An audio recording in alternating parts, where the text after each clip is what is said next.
Olá, seja bem-vindo a mais um programa da Engiurde. Hoje daremos continuidade ao tema da segurança e segurança contra incêndios que já iniciámos num programa anterior. Vamos estar à conversa com a engenheira Catarina da empresa Sindigest, empresa esta que está sediada no Porto e trabalha em colaboração com a Engiurde. O foco deste programa está na segurança contra incêndios em edifícios e nos cuidados que qualquer pessoa deve ter em consideração quando entra ou trabalha numa obra. Isto aplica-se quer se trate de construção nova ou de edifícios antigos. Importa pensar e implementar medidas que não só reduzam a possibilidade de um incêndio ou acidente ocorrer, como no caso de acontecer, saber como reagir para evitar as perdas humanas e materiais. Vamos estar à conversa com a engenheira Catarina, uma das técnicas desta empresa, para nos falar sobre o porquê da segurança ser imprescindível durante ou mesmo antes da execução da obra.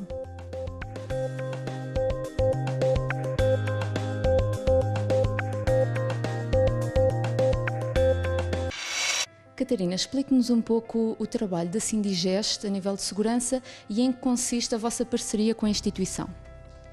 A nossa empresa, a nível de segurança, desempenha o papel de coordenação de segurança.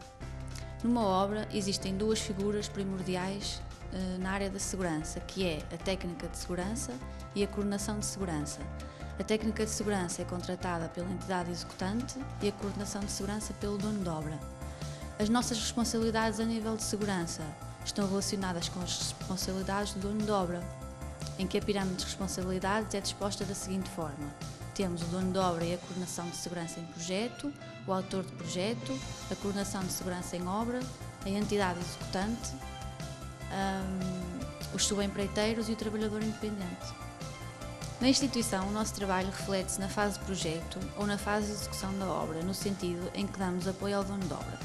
Nesta fase, todo o aconselhamento e apoio técnico às decisões do dono de obra asseguram a integração da segurança e proteção de saúde de todos os intervenientes, tendo por base os princípios gerais da prevenção, que são eles o combate dos riscos na origem. Quando não podemos combater os riscos, temos que fazer uma avaliação de riscos.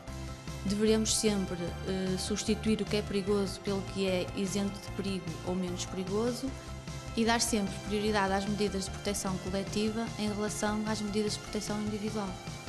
Catarina, já percebemos que há uma série de cuidados a ter quando se fala de segurança. Pode-nos explicar, por exemplo, o que é e em que consiste uma avaliação de riscos?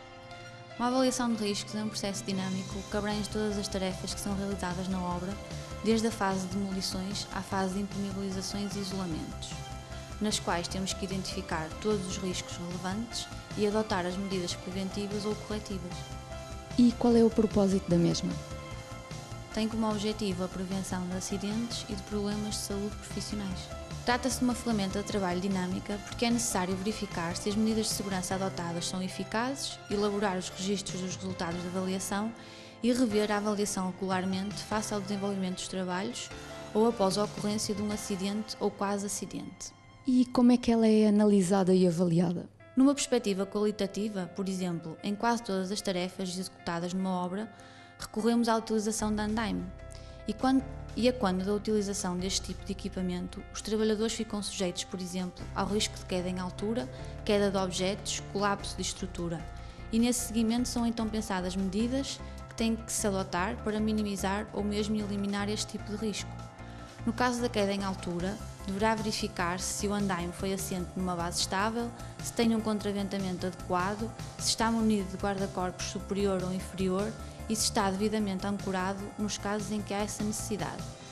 Em termos quantitativos da avaliação, esta é calculada como valor de magnitude de risco e esse valor é calculado com base na probabilidade do risco se manifestar e do nível de gravidade da lesão. Esta é feita antes, durante ou depois da obra estar concluída? A avaliação de riscos deverá ser elaborada ainda na fase de organização da obra, tendo em conta as tarefas e os métodos construtivos definidos. Catarina, ainda a falar em segurança, sabemos que existem regras que têm e devem de ser cumpridas pelos trabalhadores na obra. A nível de requisitos, quais é que são os obrigatórios por lei? Assim, numa primeira reflexão, porque é obrigatório o uso de botas e capacete. Existem outros equipamentos de proteção que são obrigatórios, mas esses dependem da tarefa que o trabalhador está a desempenhar. Mas há muito mais que isto. Existem outras obrigações que estão definidas no Plano de Segurança e Saúde, documento esse que é distribuído no início da obra por todos os intervenientes. Desse plano fazem parte assuntos como o controle documental, a gestão de riscos e a formação. Na lei estão definidas todas as obrigações por intervenientes, desde o dono de obra até ao trabalhador independente. E existe alguma sanção caso o trabalhador ou o visitante entre na obra sem estar devidamente equipado? Para que o trabalhador ou o visitante não estejam em conformidade, têm que estar em cumprimento relativamente às obrigações que lhe são impostas na entrada da obra através de um painel informativo, que é o uso de botas de segurança, capacete e ao facto de não consumir bebidas alcoólicas ou se encontrar alcoolizado. No caso do trabalhador ou visitante se encontrar alcoolizado, é convidado a sair da obra e, no caso de não usar os equipamentos obrigatórios, há lugar a um aviso verbal para que o trabalhador ou visitante se faça acompanhar dos equipamentos e, se o comportamento se tornar reincidente ou não acatar as ordens, pode mesmo o trabalhador ou visitante ser convidado a sair da obra por desobediência às regras de segurança.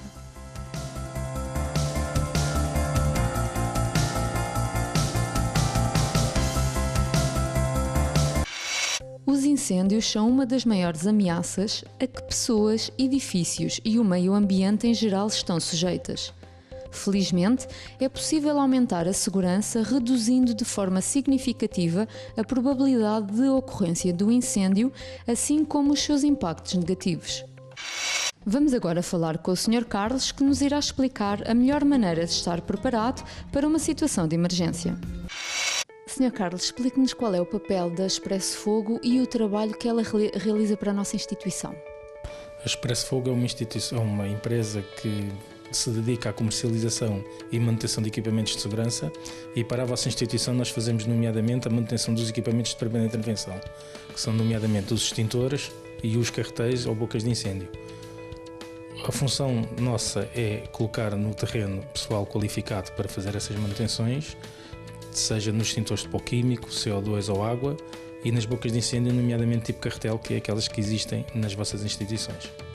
E explique-nos em que consiste a manutenção que é feita nos centros de ajuda.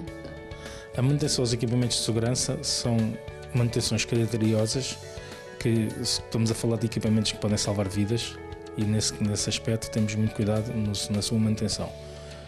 A manutenção é feita da seguinte forma: nos extintores terá que se verificar todo o equipamento, a forma dele de utilização, os equipamentos interiores, que é o agente extintor ou o pó químico, o CO2 ou a água, se estão em condições de serem atuados, assim como o gás propulsor que faz atuar o extintor. Verificar todos os componentes, seja a válvula de disparo, seja a mangueira e o estado geral do extintor. Sr. Carlos, temos conhecimento que numa situação de emergência os bombeiros estarão sempre presentes.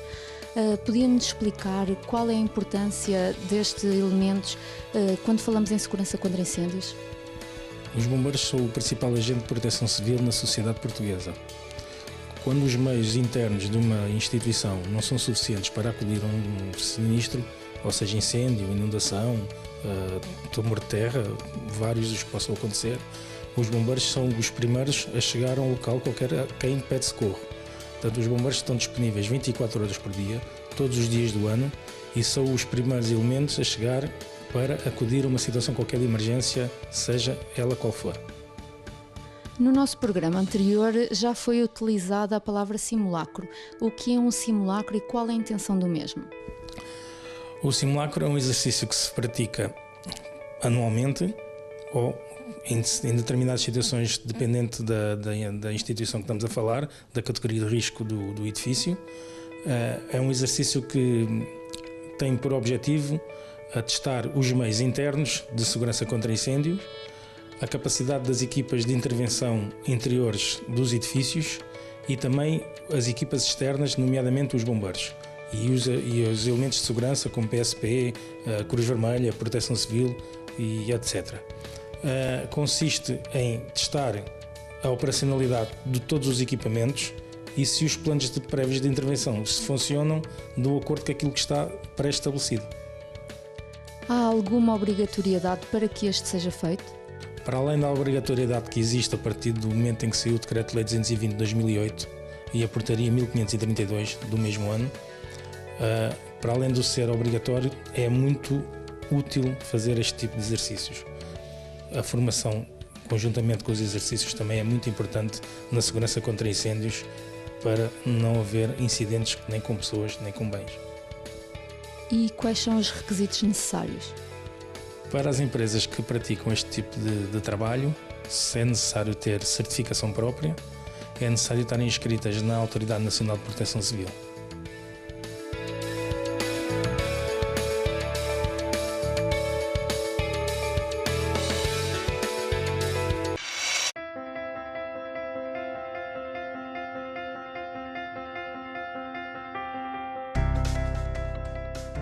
Ao entrar numa obra, de forma a evitar acidentes, seja trabalhador ou visitante, é obrigatório, de um modo geral, o uso de botas de biqueira e palmilha de aço e o capacete. Consoante os trabalhos a desempenhar, é também obrigatório o uso de colete refletor, luvas de proteção, protetores auriculares em atividades que ponham em causa a audição do trabalhador, assim como óculos especiais na elaboração de atividades que ponham em risco a visão do trabalhador. É também obrigatório o uso de arnês e máscara de segurança. É importante também uma boa vedação dos estaleiros, de forma a impedir a entrada a pessoas estranhas. Os caminhos rodoviários devem estar desocupados para possibilitar o fácil acesso a cada área do estaleiro.